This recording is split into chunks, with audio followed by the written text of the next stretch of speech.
We are doing a short episode today. I got some stuff I got to do, so it's only gonna be about an hour today. So we start live at 4:30. We'll be hopping off around 5:30. So there's a tweet that's really funny to me. The There's a guy I follow, Sean Baldwin for the Broncos. Let me make sure I do this correctly.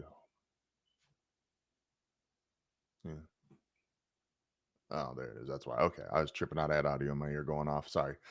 The There's a tweet that was for the Broncos and Dolphins, and it was the 70-20 game from 2 years ago, Sean's first year, and it was this game makes no sense because it somehow broke the Dolphins and fixed the Broncos, and it did because interestingly enough, that game made Miami feel better about who they were, and they used that game as validation to why they should pay Tua, why they should continue to be in business with Tyreek Hill, pay Jalen Waddle, pay, have Mike McDaniel. He's the right coach. And it almost sent everybody into, oh, we are great. We're going to continue to be great. This is just who we are. We're a team that is one of the most explosive offenses ever. And for Denver, it was, hey, get it together or get out, which has been Sean Payton's model. Get it together, get out, fix it, or I'll find someone that can. And so that game, it shouldn't make sense, right? Like if you lose 70-20, I remember my wife watched that game with me, and she doesn't watch at this point in time. She was watching a ton of games with me, but she's like, "Oh, I got to watch the game with you today." I was like, "Oh, okay, cool." And I'm thinking, because they had just had the Commanders loss, which was heartbreaking. And so I was like, you know what, gonna rebound. I think Commanders lost actually just the week afterwards. So sorry, that was on my birthday. Good job, Broncos. Um, but anyway, she sits down to watch the game, and the Dolphins score first, and she's like, "Damn!" And I'm like, it's okay. Like, it's just one game. Like, or it's just one score. It's not gonna be that bad." And then the Dolphins scored again, and then again, and then again, and then they were doing conga lines in the end zone after scoring again and again. So really disheartening game, really bad game to try to be like, the team we root for is good. A really bad day. But again, that game somehow worked out really well for the Broncos because again, it was, hey, 70 points for that defense. Let's retool.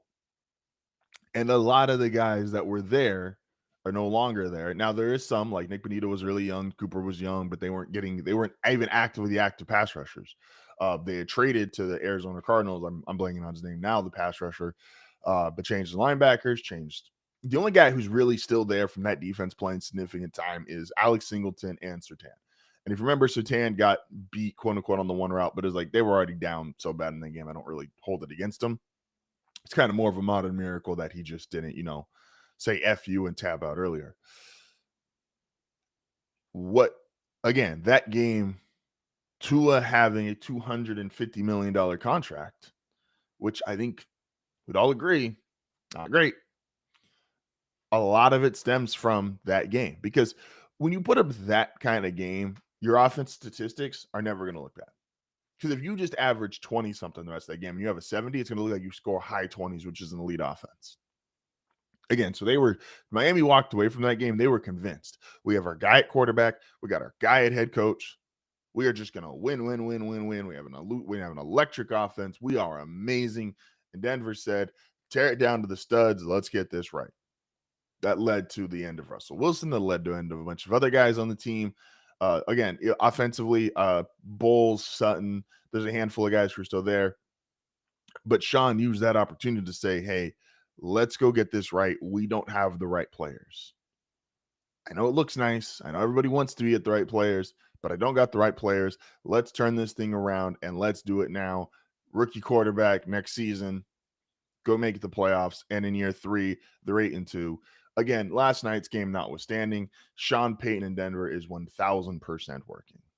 10,000% working. This is HardFoul Radio, back at the top of the hour with picks just in.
And we are back. Thank you for tuning in today. Again, we have a shorter episode today, so we're going to get right into it as far as picks just in.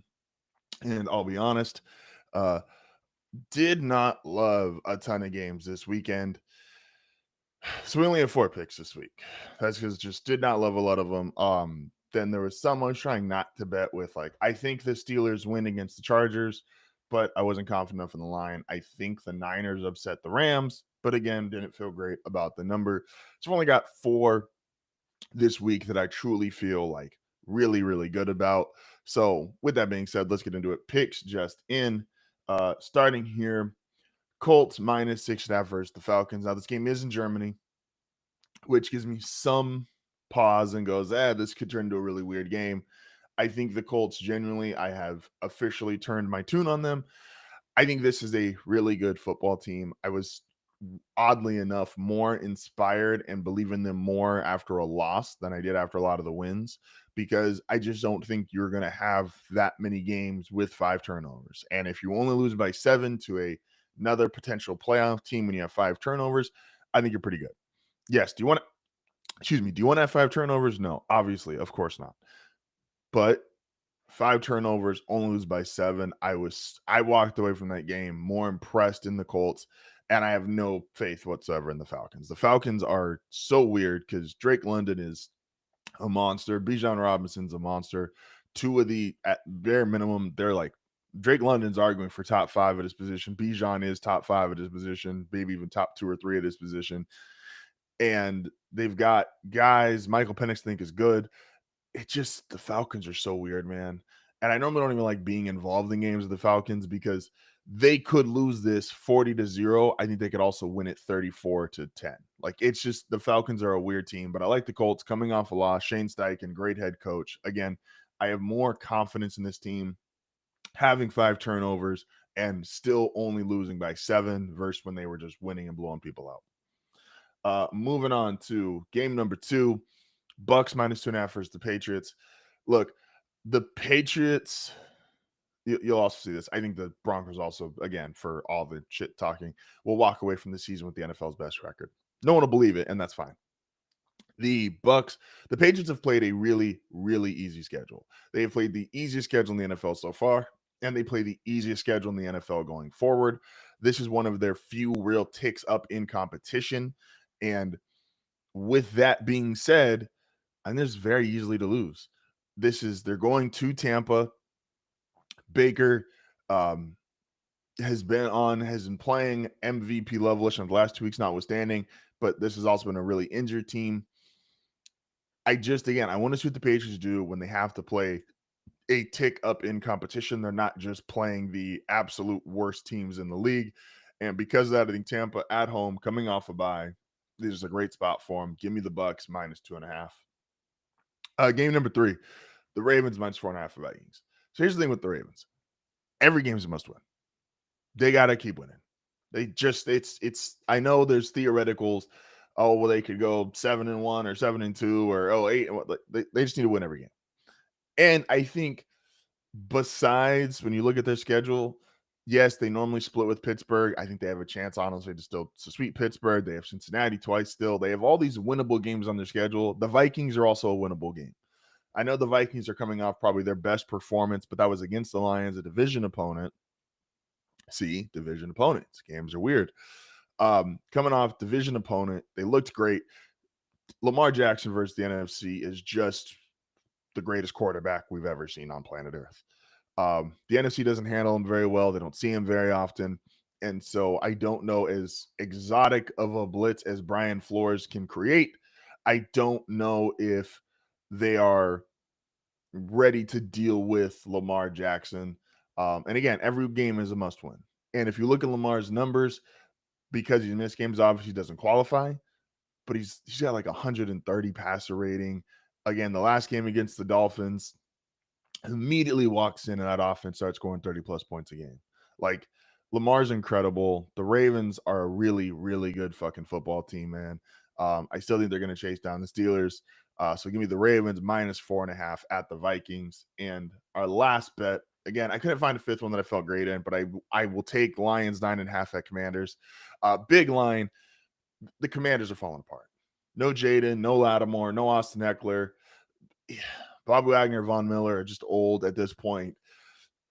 It was a magical season from Washington last year. I do think Washington kind of went a little too far in the direction of, oh, we're ready to win now. Maybe not. Maybe not. Again, great season last year. You can't take away the NFC Championship from them, but no Jaden, no Lattimore, no Austin Eckler, no Terry McLaurin. I don't know if he's going to be playing. Like, it's Marcus Mariota and some guys. It's going to be rough. Detroit just got embarrassed by Minnesota. I think they're going to rebound really well. Yeah, man. Give me Detroit, -9.5. I'm not going to lie to you. I would have probably taken this line even if it was -11.5. I think the Lions are going to come out and just smack the Commanders in the face. They're going to run over them. I don't think they're going to be able to stop anything Detroit's doing on offense, and Detroit gets back in the winning circle. So our picks just in for week 5. I know normally we do 5 picks, but I could not in good faith. I think the Steelers do beat the Chargers, and I think the Niners upset the Rams, but I didn't feel good about the numbers in either of those games. And so the Niners one's a little weird because the Niners aren't favorites. So I should theoretically have more faith in that pick, but I couldn't do it in good faith. So those are our picks just in for week 10 of the NFL season. The NBA is doing something really interesting here. So the NBA, who, again, I've talked about this before, the NBA lucks out with certain guys a lot, with the all-time star players. The NBA was on tape delay, and then they got Magic and Bird. The NBA then, as Magic and Bird dealt with different life circumstances, got Michael Jordan. Michael, in his life, whatever story you want to believe, whatever story you want to tell of why he had to step away from basketball, retirement, come back, and the ratings were at an all-time high. They had to look around and go, what do we do after Michael? And then they got Shaq. And they got Shaq and Kobe, and they got to pair it with the Lakers brand. And it was like, okay, cool, we're good. And then they got LeBron. And then as LeBron really never died down, but LeBron needed, another contemporary, because his contemporary for the beginning part of his career was Kobe. LeBron versus Kobe, that was my high school. Who's better, LeBron versus Kobe? And then we got Steph, who revolutionized the game as a whole. Now, what's interesting about all these guys is almost none of them were, oh yeah, you can totally expect this is going to happen. Like, you can't predict 6'9" point guard, greatest white player ever. And then you get Michael Jordan, who, yes, was a top 5 pick, was considered to be great, turned himself into the greatest player of all time, goes on 2 3-peats. Then it's like, okay, well, how do we deal with post Mike? Oh, you get maybe the largest, most athletic human ever in Shaquille O'Neal. And then you get Kobe Bryant, who is just Michael Jordan 2.0, the way he styles his game. And then we get the most unique, genetically dominant athlete ever in a 6'9", 260-pound freight train LeBron James. Oh, and then, by the way, we're going to get the greatest shooter ever from this kid who has ankle injuries and is playing at Little Davidson. And now the NBA has Victor Wembanyama. Oh, yeah, of course, something else we planned for. The 7'5" Frenchman who is shooting threes, doing step backs, blocking everyone's shot. It's Hakeem Olajuwon, Jamal Crawford crossover. Like, the NBA has looked out with its superstars. The other thing that's happening, though, with the rise of Victor Wembanyama, and they had a bunch of European guys too, but the European guys have not been like regular faces of the NBA the way LeBron, Kobe, Shaq, Mike, Magic, and Bird were. Where the other thing now we've started to see the transition is, look how exciting this first part of the NBA season has been. And LeBron hasn't played. And we're not even having the constant LeBron headlines every day.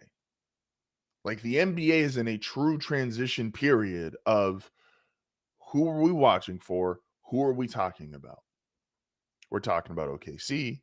We're talking about Wembanyama. We're talking about Giannis. We're talking about all these other different things. Luka and his resurgence, now that he's skinny Luka.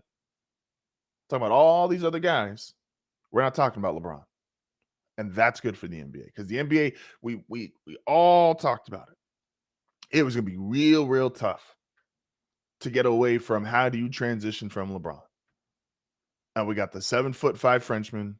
We've got Giannis doing crazy stuff. We got OKC and SGA who might win 70, might beat the Bulls record in wins. Or the Warriors. I keep forgetting that the Warriors have their record now. I always just think Bulls 72. I don't think Warriors 73 for some reason. They have a real chance to go get that record. Like, and this is good for the NBA. Did the NBA luck out? Yes. But this is good for the NBA. 1,000%. One last break. We'll come back to close out. Like I said, shorter show today. This is HardFoul Radio. Back momentarily.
And we are back. And I want to end on these two things. One, do we give actual analysis or do we just root for teams and then talk about them? Last year, the Kansas City Chiefs won all these weird games, some by a flag, some via last minute drive, some via blocked field goal, late field goal, et cetera, et cetera. And most of the media, a lot of the media crowned them. They said, wow, they just know how to win. Is that only applicable to the Kansas City Chiefs because they won Super Bowls? Or are there other teams learning how to do this the same way the Chiefs learned how to win these weird close games? Are they the only ones allowed to learn how to do that because they've won? Asking for a friend. Are the Broncos learning how to win close games? Are the Broncos, and here's the other part of why I still think they're an excellent team. And again, we'll get to them next week. And if they win, beat the Chiefs, no one will care about Thursday night. They're not playing well on offense. Everyone acknowledges that. But does that mean, is this the best that, because then if you're saying they're not a good team or a great team or they're a one and done playoff team, that means you're saying they can't possibly play better on offense. You're saying Sean Payton can't figure this out. Bo Nix can't figure this out. You're saying that Cortland Sutton, Pat Bryant, Marvin Mims, when he comes back, who's been a huge piece missing, RJ Harvey, J.K. Dobbins, like they just can't possibly score more than 10 to 14 points if you're just outright writing them off. Okay. We'll see how that goes. A really cool, why would he say that? And again, we're closing out here pretty shortly. And this is shout out to Nick Bonito, who he understands it. Nick Bonito said, hey, look, they asked him on the post game, what are you guys doing? You guys got Kansas City next week. You guys are currently on top of the AFC West, but how you feeling? He's like, well, the West runs through Kansas City. And it has for 9 straight years. They have won the division 9 straight years. And he says, you want to win the West, you got to go through Kansas City. You got to beat them. And him and Riley Moss sitting there, and it's like, they know what they got to do. And I think this defense, this is my last takeaway, because they know their offense isn't scoring 25, 30 points a game, keeps them on edge. They know there's a lot of games where they're going to have to be keeping this team in the game or outright winning the game. I think the offense will get better. I think the offense will improve.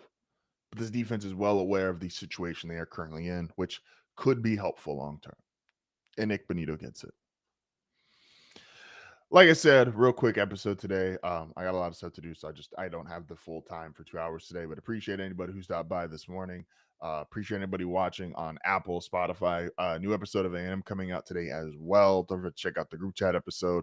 Appreciate you guys as always, and I will see you